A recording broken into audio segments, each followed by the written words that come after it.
लोहार को लगा कि अब तो शायद सिर्फ उसके बेटे की हड्डियां ही मिलेंगी और वह भी न मिले आए। दिल ही दिल में उस आदमी को गालियां देता हुआ लोहार उस कमरे की ओर भागा। जब ताला खुलने की आवाज अंदर पहुंची तो लड़की ने लड़के से कहा, लगता है मेरा बाप आया है।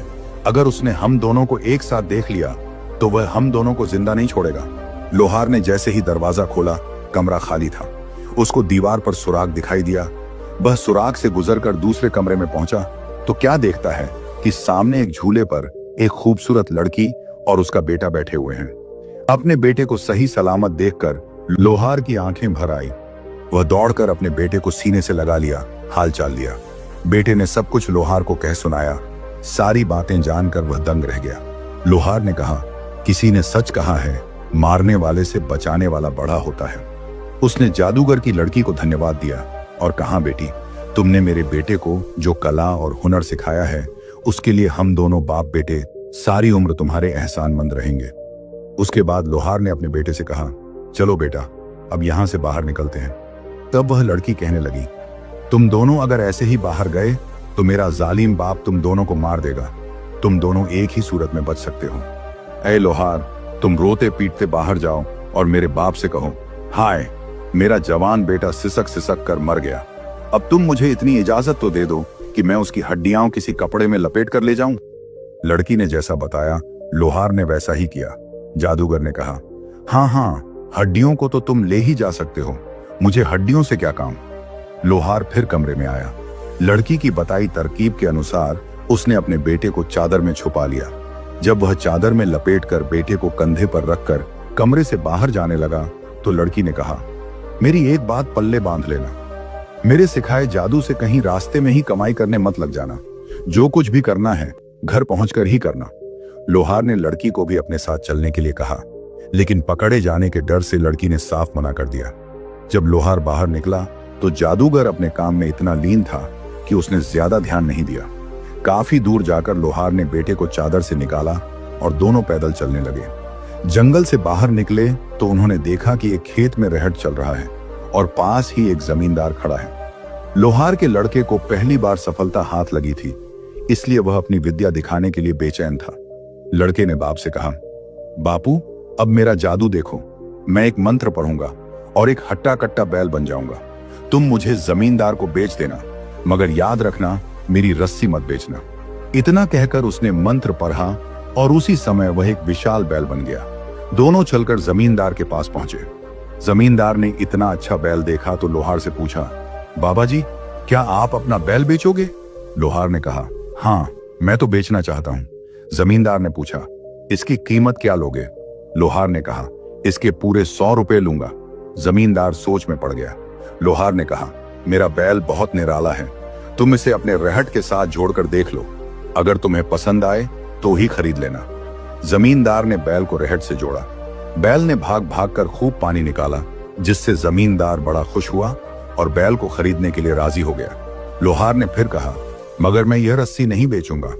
जमींदार ने कहा, तुम अपनी रस्सी उतार लो, मैं नई रस्सी डाल लूंगा। मुझे तुम्हारी रस्सी से कोई काम नहीं है। जमींदार ने लोहार को 100 रुपए देकर बैल खरीद लिया। जब लोहार काफी आगे निकल गया तो बैल ने अपना रुख मोड़ और भागकर लोहार के पास जा पहुंचा। फिर कुछ पढ़ा और वह बैल से लड़का बन गया। जादूगर को पता चल गया कि लोहार का बेटा जिंदा है और उसकी कैद से फरार हो चुका है। उसे यह भी पता चला कि उसकी ही बेटी ने उसे जादू सिखाया है। जालिम जादूगर ने जादू के जोर से एक बूढ़े फकीर का रूप धरा और दोनों बाप बेटों से पहले ही उनके रास्ते में आकर बैठ गया। लड़के को बैल बनकर मिली सफलता से बहुत उत्साह मिला था, इसलिए उसने फिर से वही स्वांग रचने की सोची। इस बार उसने ऊंट बनने का फैसला किया और बाप से कहा, बापू, अब की बार तुम मेरे 1000 रुपये मांगना, लेकिन याद रहे मेरे साथ नकेल हरगिज ना देना। इतना कहकर लोहार के लड़के ने मंत्र पढ़ा और ऊंट बन गया। लोहार ऊंट की नकेल पकड़कर चलता हुआ फकीर बने जादूगर के पास पहुंचा, जो खुद ही उनका इंतजार कर रहा था।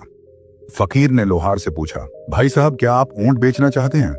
फकीर ने तो लोहार के मन की बात कह दी थी, इसलिए वह फौरन राजी हो गया। फकीर ने पूछा, ऊंट का कितना लोगे? लोहार ने कहा, पूरे 1000 रुपए लूंगा। फकीर ने उसी समय 1000 रुपए निकालकर लोहार के हाथ में थमा दिए। लोहार को याद आया और वह कहने लगा, मुझे केवल ऊंट ही देना है, उसकी नकेल नहीं देनी है।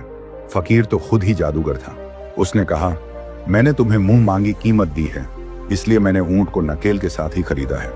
नकेल तो तुम्हें देनी ही पड़ेगी। अब उनके बीच नकेल को लेकर काफी तू मैं होने लगी। राहगीर और खेतों में काम करते किसान भी वहां आकर रुक गए। देखते ही देखते भीड़ इकट्ठी हो गई।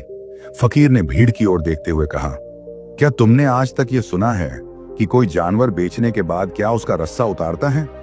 यह आदमी मुझसे ऊंट की नकेल नहीं दे रहा है, जबकि मैंने इसे मुंह मांगी कीमत भी दे दी है। ये एक जरा सी नकेल के लिए मुझसे झगड़ा कर रहा है। फकीर की बात में दम था। सब लोगों को पता चला कि यह बहस महज एक नकेल के लिए हो रही है। सब लोग लोहार को झूठा कहने लगे। इतने लोगों के सामने लोहार की कोई पेश न चली और ना चाहते हुए भी उसे नकेल ऊंट के साथ ही छोड़नी पड़ी। जादूगर तो जादूगर था ही, वह नकेल पकड़कर खुशी खुशी उछल पड़ा। लड़का अब जादूगर के कब्जे में आ चुका था, लेकिन वह जानता था कि हार नहीं माननी है। जादूगर के हाथ में आने पर ऊंट लड़का तो बन नहीं सकता था, लेकिन उसने मंत्र पढ़ा और कबूतर बनकर उड़ गया।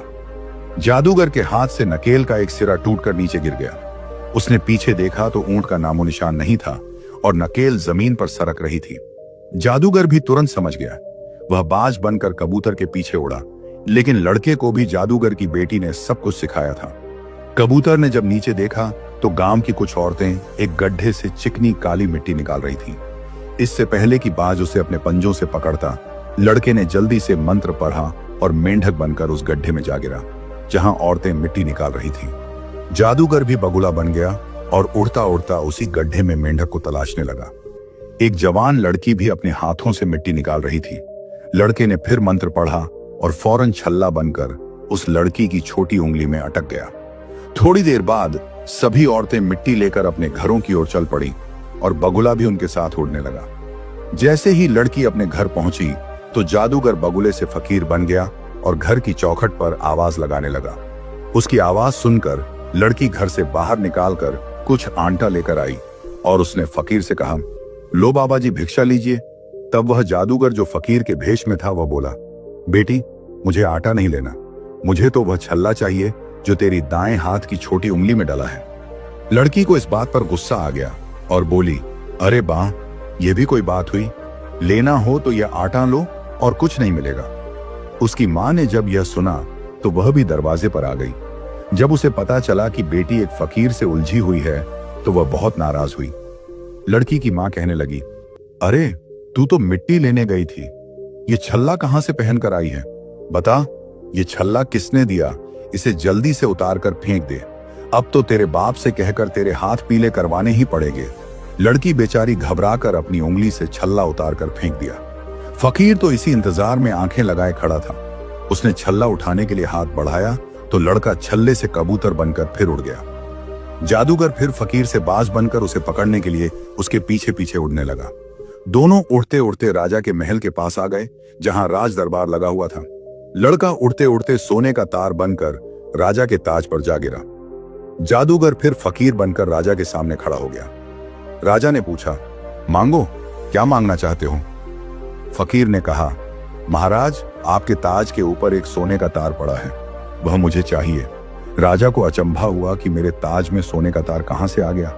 राजा ने ऊपर हाथ उठाकर देखा कि यह सच है या नहीं। तभी लड़का सोने के तार से माला बन गया। राजा ने जैसे ही माला को हाथ में लिया तो उसके सारे मन के टूटकर नीचे बिखर गए। फकीर जल्दी से मुर्गा बनकर उन्हें चुगने के लिए आगे बढ़ा तो लड़का फौरन मनकों से बिल्ला बन गया और मुर्गे पर झपट पड़ा, उसे मार डाला। राजा को अपनी आंखों पर विश्वास नहीं हुआ कि यह सब क्या हो रहा है। ऐसा अचंभा न तो उन्होंने देखा था और न ही सुना था। उधर लड़का जादूगर को मारने के बाद अपने असली रूप में आ गया। राजा ने बड़ी हैरत से पूछा, यह सब क्या माजरा है? लड़के ने पूछा, महाराज आप यह बताएं कि यह काम आपने आज तक देखा या सुना है? राजा ने हैरान होकर कहा, बिल्कुल नहीं। लड़का कहने लगा, महाराज अब आप अपना वादा याद कीजिए जो आपने मेरे पिता से किया था। मैं उसी लोहार का लड़का हूं जिसके लिए मेरा बाप राजकुमारी का हाथ मांगने आया था। मैंने भरी सभा में अपनी शर्त को पूरा कर दिया है। अब आप अपना वादा पूरा कीजिए। राजा के सामने अब कोई रास्ता नहीं था। उसे मजबूरन अपनी बेटी का हाथ लोहार के बेटे के हाथ में देना पड़ा। धूमधाम से दोनों का ब्याह हुआ। राजा ने उसे अपना बेटा बनाकर वहीं रख लिया, क्योंकि राजा की एक ही बेटी थी। कुछ सालों बाद राजा का देहांत हो गया और लोहार का बेटा राजगद्दी पर बैठा। उसने आन बान और शान से शासन किया। जय श्री कृष्णा दोस्तों, अगर कहानी अच्छी लगी हो तो चैनल को सब्सक्राइब जरूर करें। धन्यवाद।